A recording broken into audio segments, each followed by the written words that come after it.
Yo guys, I've been lucky enough to receive a new sim racing wheel and wheelbase from the guys over at Moza for me to test out, and today I'm going to bring you my full review of the GS steering wheel. Just a quick note before I start, Moza did send me this wheel to review, but this hasn't altered my review in any way, and I'm going to be just as critical of this wheel as I would if I had purchased it. But I'm going to say this straight away, the Moza Racing GS steering wheel is a fantastic new sim racing steering wheel. It's a high quality wheel rim that's designed to give you all of the functionality you need as a sim racer. If you haven't heard of Moza, that's probably because they aren't an overly well known or well established brand within sim racing just yet. They're relatively new to the sim racing scene, and this is only the second steering wheel that Moza Racing have released, although they do have 3 different wheelbases currently for sale. And I've been told that more sim racing wheels and products are due to be released later this year. Currently, it is true that many of the sim racing products available from Moza are similar to others that are already available. But it must be good news for the community as a whole to have a wider range of products available. More choice is never a bad thing, and more competition between brands should mean a better focus on quality and competitive pricing. Looking at this new wheel, it looks to be extremely well designed and thought out from the outset. It features a wide range of inputs, all within easy reach while flying through Eau Rouge at over 150 miles an hour.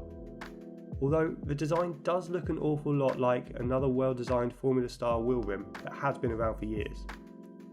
Moza Racing must have taken inspiration from Fanatec when designing this wheel, as the similarities run throughout the whole design of the wheel. The position of the push buttons, the thumb encoders and shape of the hand grips are all extremely similar. And both wheel rims also incorporate a carbon fibre faceplate and Alcantara hand grips. Where the GS steering wheel does differentiate itself is that it's slightly larger than the Fanatec Formula wheel. It comes in at 300mm in diameter as opposed to 270mm of the Fanatec wheel rim. And Moza have also tried to outperform Fanatec by adding a few extras to the steering wheel that aren't present on the Formula wheel. You'll find 2 extra rotary encoders at the front of the wheel, which allow for a little extra input during the race. There's also a dual clutch system at the rear of the steering wheel, and all shifters are constructed from the same forged carbon fibre that's present on the faceplate.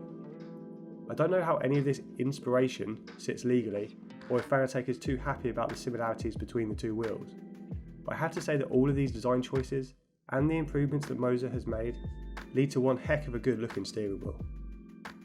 Before the GS wheel came out, I always believed that the Fanatec Formula V2 series of wheels was one of the best designed wheels available within its price range. And that leads me nicely onto the price point of this steering wheel, and the GS wheel isn't the cheapest. The high quality materials used and the features that are included lead this wheel to be sitting a little on the expensive side. The Moza GS is available for £450 or $500. To put that price into perspective, I'll show on screen now the current price of some steering wheels that could be considered direct competitors. The Fanatec Formula V2.5X, which is the wheel that's closest to the GS, is around £50 or $100 cheaper. Thrustmaster sell the Ferrari SF1000 wheel for over £100 and $150 cheaper. That wheel is a Ferrari replica that features a carbon fibre faceplate and a huge 4.3-inch screen. It isn't quite built to the same quality that the Moza GS wheel is, but it isn't far off. Then you have the Cube Controls Formula Sport wheel. This is where things start to get to a more professional level, as all Cube Controls wheels mean business. And while the Formula Sport is the entry level wheel, it isn't any different.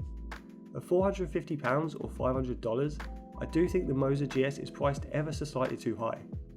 My thinking behind that is that Moza is a relatively unknown brand that seems to be looking to compete with brands such as Fanatec rather than super premium brands like Cube Controls or Asher Racing. If they price the GS wheel at the same price or ever so slightly below those from Fanatec, that might be enough to convince some sim racers to make the switch. Before jumping right into how this wheel performs under load, let's take a quick look at its features, as there are plenty on this wheel. When you first power up the wheel, you'll instantly be drawn to the 10 RGB backlit push buttons, as they perform a little dance every time you turn the wheel on. These buttons are all positioned extremely well and are easily accessible without taking your hands off the wheels. Unlike the super stiff buttons found on my Fanatec McLaren wheel, all of these push buttons are extremely easy to use. Although I did notice one button in particular, the S1 button in the top left, wasn't as sensitive as the others. Every time I used this button, I had to ensure I pressed it fully for it to activate. On many occasions, I pressed this button during the heat of a race and nothing happened. I'm not sure if this is just a small niggle that's unique to my wheel or not. The second thing you'll notice is the rev indicator bar at the top of the wheel. This is an RGB light bar that can be customised to behave and look however you fancy. Within Moza's Pit House software or via the Moza app, you can change how quickly these lights light up and what colour each part is. I found it very handy to be able to adjust the speed at which each light activates. This allowed me to adjust how early the shift light would start flashing at me. And the customisation of colours is a quirky feature that many will appreciate. I did notice that the flashing shift indicator did have a slight delay. It would continue to flash for a split second after you shift, and while this wasn't a game breaker and I did stop noticing it after a while, it would have been nice for it to stop flashing the instant you shift up. On the face of the wheel, you have 5 individual encoders. Each one can be programmed individually, and it was great to have so many available. In ACC, I could use these to adjust anything from my engine map to my traction control, my ABS to my brake bias. And all of these encoders have a very positive engagement, so you certainly won't be accidentally turning it too much. Although I did notice that the encoder doesn't fully line up with the sticker behind it, it can be hard to see what number you have engaged as the alignment is slightly off. You would have thought this would have been an extremely easy fix and something that should have been really addressed during quality control. On top of the 5 main encoders, there were also 2 extra thumb encoders. These allow for very quick adjustments to be made without removing your hand from the wheel. And I often use this to adjust my brake bias, as it was just so easy to access, and I could change my brake bias multiple times each lap without any bother. On the reverse of the wheel are 2 carbon fibre magnetic paddle shifters, and 2 additional analog shifters that can be used as a dual clutch. Each paddle is constructed from 3mm thick forged carbon fibre, and feels great to touch. I do love the use of carbon fibre throughout, it gives the whole wheel a premium feel. The shifters use contactless magnetic technology to limit wear over time and ensure a really positive engagement. One thing I really love is that Moza have included silencing pads for the shifters. These are essentially 2 small foam pads that can be attached behind the shifter to stop the loud engagement sound.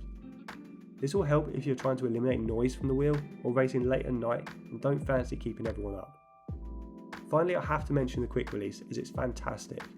For a start, it looks the part by being finished in a metallic bronze colour, earning bonus style points. But more importantly, it works perfectly. To attach your wheel to the wheelbase, you simply push the wheel against the wheelbase until you hear a loud click, and then you're good to race.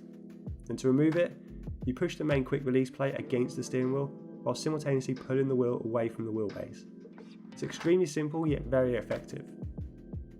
I spent a considerable amount of time playtesting and reviewing the steering wheel, and I do have to say that I love it. As far as Formula and GT style wheel rims go, this has to be one of the best at this price range.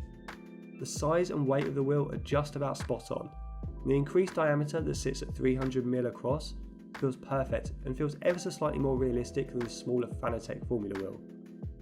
That was something I always liked about my McLaren GT3 wheel rim, as that also comes in at 300mm across. 300mm diameter for me is the sweet spot, as I always felt that my hands were ever so slightly too close with the Formula wheel rim. And during use, I can't complain about the various buttons and encoders, either the placement or functionality. Each button had a nice engagement to it, and the rotary encoders felt just right. They weren't too loose that I'd accidentally knock them or make unwanted changes, and they weren't too stiff that I had to put any real effort into using them. With all this praise I'm giving this wheel, I feel that I do have to highlight a few negatives. I'm not a massive fan of Alcantara hand grips, but that's more of a personal preference. While they look and feel great, they do wear badly over time, which forces you to wear gloves. There'd be no way I could race without gloves with this wheel, as the Alcantara would be a sweaty mess after a single race session. Then there's a not very sensitive button issue on the S1 button that I encountered. While the button does work fine, it needs to be pressed harder and more firmly than the others to ensure it engages correctly. This could just be a small issue with my particular wheel though. Then there's the small quality control issue of the stickers behind the encoders not aligning, which should have been spotted right away.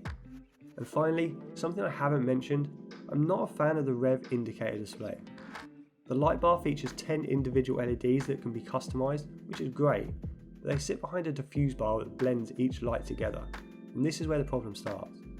Because of the diffuse material, the leading light isn't very sharp to look at, and it appears blurry around the edges. I'd much rather individual LEDs, like on a Fanatec wheel or on a real Formula 1 car. Also, the RGB light bar just reminds me of some cheap and nasty RGB lights that you can find online. It really doesn't fit with the rest of the high quality nature of this wheel.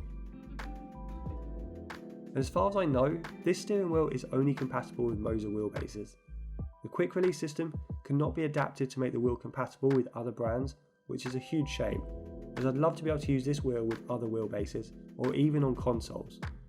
But for now, we have just PC compatibility with other Moza racing products. However, the bigger ramifications of this are that you're locked into purchasing a Moza racing wheelbase to be able to use this wheel. While I have been racing with the Moza R9 wheelbase, and it is a good wheelbase in its own right, there isn't much option here. You only have a few bases to choose from, and none are console compatible yet. Of course, you can still use peripherals from other brands, as third-party peripherals such as shifters can connect directly to your PC. With everything said and done, would I recommend the Moza GS steering wheel? Well, the answer probably isn't as clear cut as you may have thought after listening to all the praise I've given this wheel. I love a lot of things about the GS, however, one of the big downsides is the only way to use it is with a Moza wheelbase, and Moza Racing are a relatively new brand. They could thrive over the coming years and release a whole ecosystem of sim racing products, or they may not. I've been testing the R9 wheelbase alongside this wheel and it is a solid wheelbase, but not everyone will want to buy one over a much more established brand such as Fanatec, Thrustmaster or Simucube. And the lack of adapters means you can't use the steering wheel outside of the Moza ecosystem, which just isn't very established yet. On face value, if you don't currently own any sim racing products yet and aren't already tied into a specific ecosystem, then by all means yes, the Moza GS steering wheel is worth buying alongside a Moza wheelbase. It looks and functions almost flawlessly and is a brilliant product in its own right. But it's a brilliant product that is currently constrained to only 2 or 3 wheelbases.